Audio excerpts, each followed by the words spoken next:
Parliament is the supreme legislative body of India. The visible part of Parliament's work takes place on the floor of the House. In a year, Parliament meets for the budget, monsoon and winter sessions. This part of Parliament's work is televised and closely watched. However, Parliament has another forum, its Parliamentary Committees, through which a considerable amount of work gets done. Recently, the Parliamentary Standing Committees were reconstituted. In the next 20 minutes, let me take you through all the important developments and the important changes. Come along. Parliament deliberates on complex matters that often need technical expertise for better understanding. Parliamentary committees provide members the forum to engage with domain experts and government officials in their study. These committees also help in building consensus across political parties. Committees have closed-door meetings that allow members to freely question and discuss issues. There are 24 such departmentally related parliamentary standing committees. Each of them oversees a set of ministries. These committees were first set up in 1993 to help Parliament keep pace with the growing complexity of governance. They also examine policy issues of respective ministries and make suggestions to the government. Parliamentary committees are the backbone of a legislative institution. These committees function even when Lok Sabha and Rajya Sabha are not in session. The job of these committees are extremely critical. What they do is not only do they scrutinize the budget of the different ministries of the Government of India, they also examine national policy issues and bills that a ministry might bring before Parliament. Parliament, with the way it is designed, has limited time on its hands. And what these committees do is through their functioning, they are able to bring a depth of expertise in scrutinizing government functioning. They also have an additional function. They also act as a bridge between people and Parliament and also expert groups. So, for example, when a committee is looking at a piece of legislation, it will invite experts to come and testify before the committee and bring their ideas and views on that particular piece of legislation and how to strengthen it to the committee. Constituted under Rule 268, each of the standing committees consists of not more than 31 members.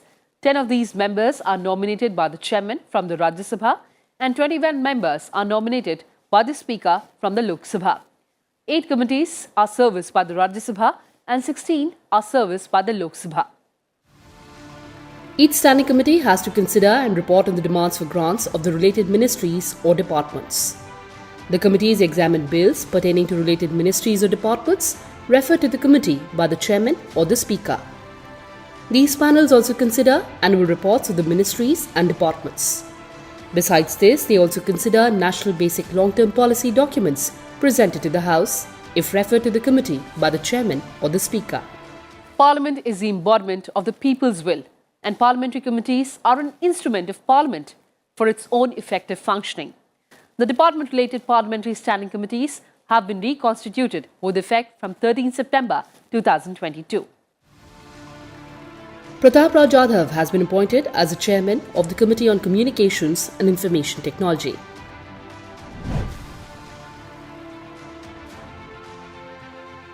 Jagdambika Pal has been appointed as the chairman of the Committee on Energy.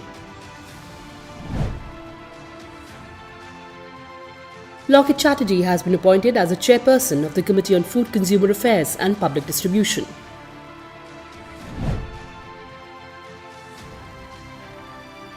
Rajiv Ranjan Singh, alias Lalan Singh, has been appointed as the chairman of the Committee on Housing and Urban Affairs.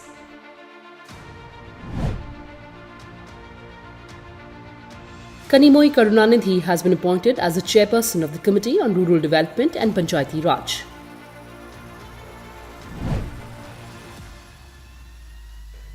Pratap Bhai Savabhai Patel has been appointed as the chairman of the Committee on Water Resources.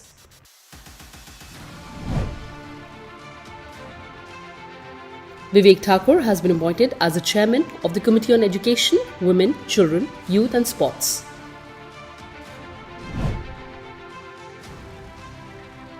Bhuvneshwar Kalata has been appointed as the chairman of the Committee on Health and Family Welfare.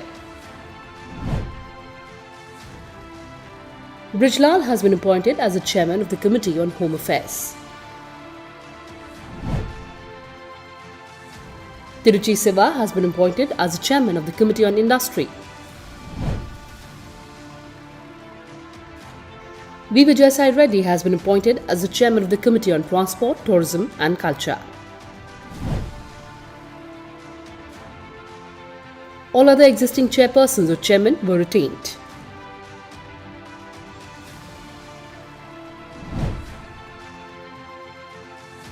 Jairam Ramesh is the chairman of the Committee on Science, Technology, Environment, Forests and Climate Change.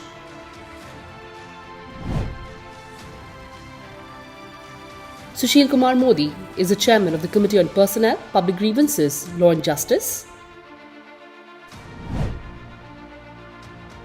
P.C. Gadigodar is the chairman of the Committee on Agriculture.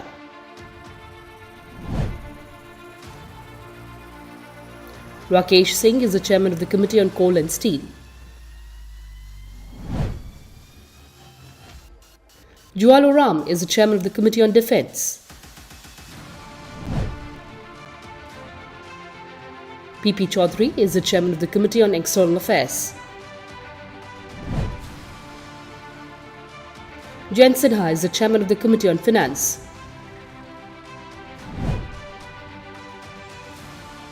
Ramesh Bidhuri is the chairman of the Committee on Petroleum and Natural Gas. Radha Mohan Singh is the chairman of the Committee on Railways.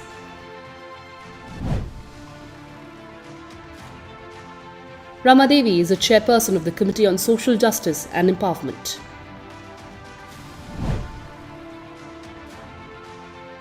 Bhartahari Mehtab is the chairman of the Committee on Labour, Textiles and Skill Development.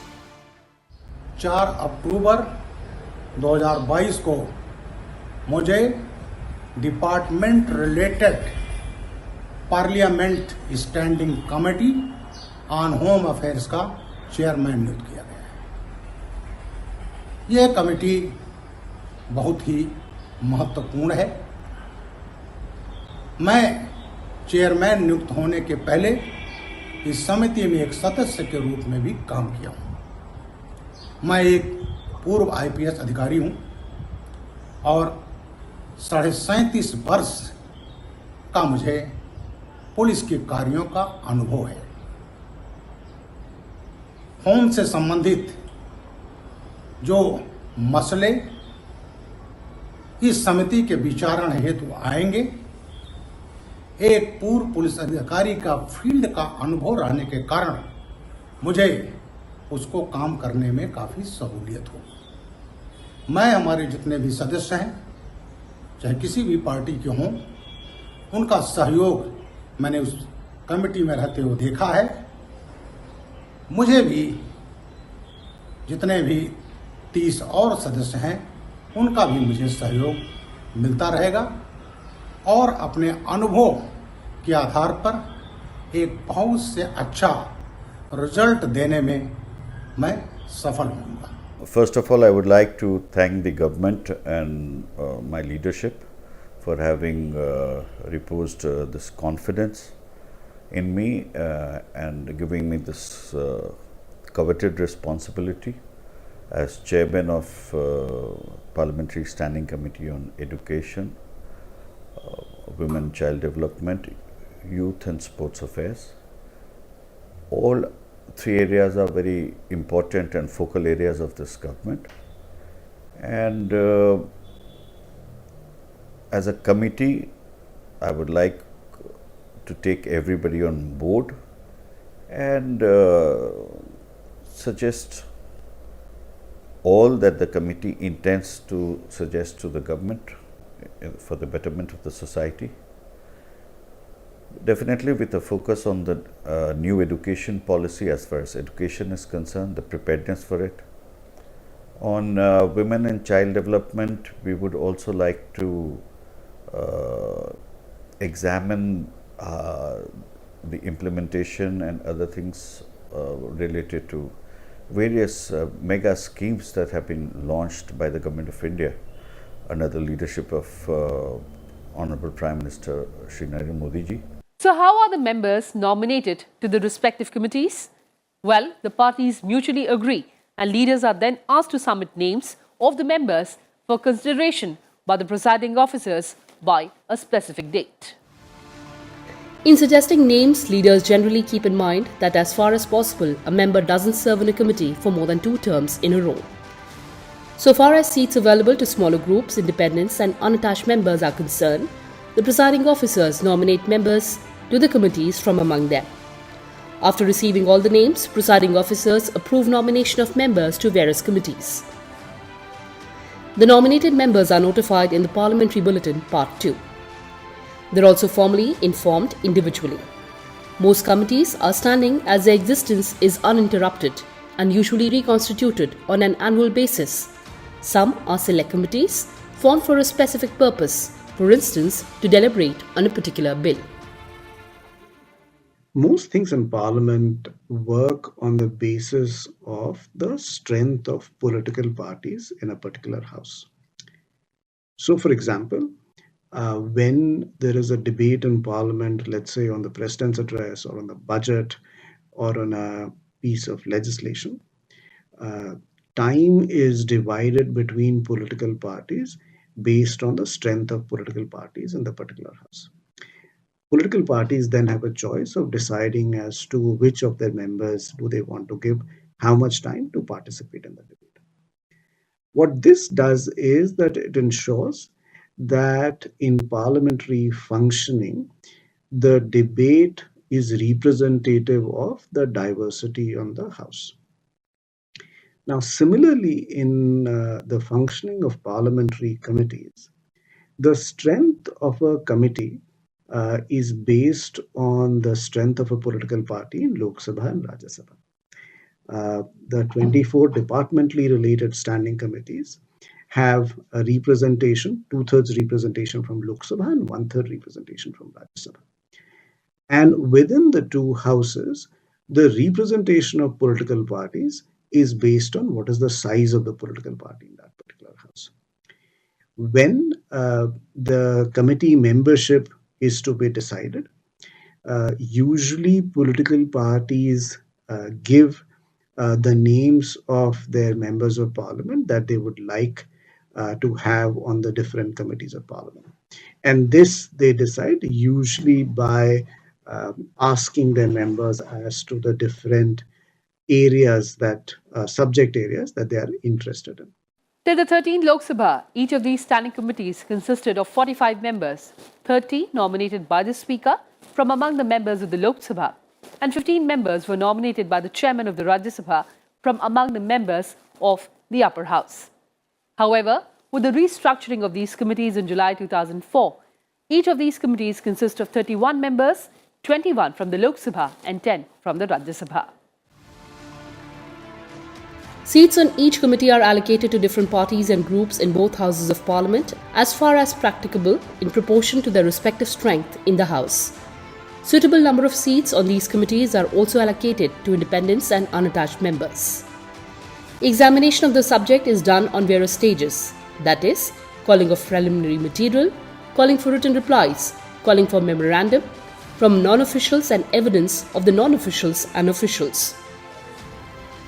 Association of specialists, technical experts, consultants, etc. The committees may associate specialists, consultants at various stages of examination of a subject if necessary. On-the-spot visits and study tours of the committee or study groups of the committees may, with prior permission of the Speaker, Lok Sabha or Chairman of the Rajya Sabha, as the case may be, undertaken, if necessary, on-the-spot study visits of various institutions and establishments connected with the subject matter under consideration.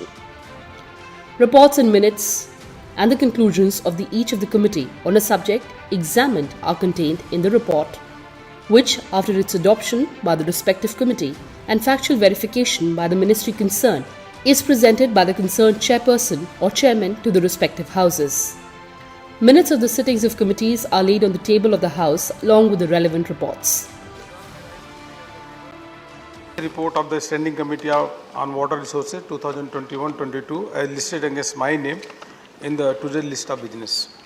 सभापति महोदय, आपकी अनुमति से मैं आज की संशोधित कार्यसूची में अपने नाम के सामने सूचीबद्ध उपभोक्ता मामले, खाद्य और सार्वजनिक वितरण मंत्रालय से संबंधित अस्थायी समिति के 11वें एवं 19वें प्रतिवेदन में अंतर्विष्ट सिफारिशों के कार्यान्वयन की स्थिति की रिपोर्ट को सभापटल पर प्रस्तुत करता हूँ। These reports are adopted by broad consensus among the members. However, a member of the committee may also give a note of dissent on the report of the committee, and it is presented to the House along with the report. A copy of each in English and Hindi of the 5th, 6th and 7th reports of the Joint Committee on Office of Profit. Thank you. Sir, I rise to lay on the table a copy in English and Hindi of the 46th report of the Departmentally Related Parliamentary Standing Committee on Finance on strengthening credit flows to the MSME sector as mentioned against my name in today's list of business. धन्यवाद सभापति महोदय नर्मदे हर। मैं अपने नाम के सामने उल्लेखित अनुसूचित जातियों तथा अनुसूचित जनजातियों के कल्याण संबंधी समिति 2022-2023 के 15वें प्रतिवेदन की एक प्रति हिंदी और अंग्रेजी संस्करण सभा पटल पर रखता हूं। Action taken reports. The reports of the committees have persuasive value and are treated and considered and advice given by the committee. The demands for grants and bills which are reported upon by the committee are considered by the House in the light of the reports of the committees.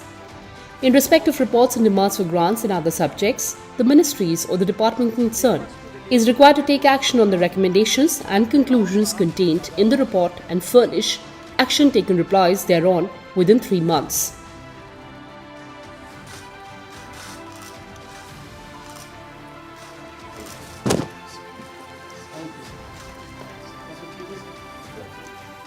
Of the Department-Related Parliamentary Standing Committee on Health and Family Welfare. 137th report on vaccine development, distribution, management and mitigation of pandemic COVID-19. This is 137.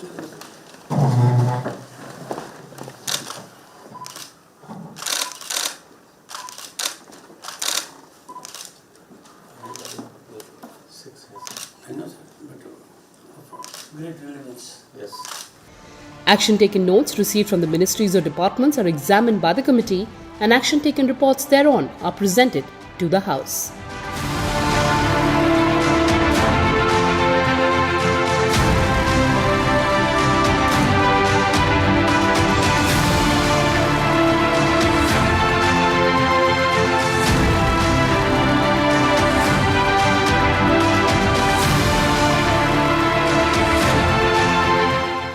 As in the case with several other practices of Indian parliamentary democracy, the institution of parliamentary committees also has its origin in the British Parliament. The origin of the committee system in India can be traced back to the constitutional reforms of 1990. The standing orders of the Central Legislative Assembly provided for a committee on petitions relating to bill, select committee on amendments of standing orders, and select committees on bills. There was also a provision for a Public Accounts Committee and a Joint Committee on Bill. Apart from committees of the Legislative Assembly, members of both houses of the Central Legislature also served on the standing advisory committees attached to various departments of Government of India. All these committees were purely advisory in character and function under the control of government, with the minister in charge of the department acting as a chairperson of the committee. In independent India, the first Public Accounts Committee was constituted in April 1950.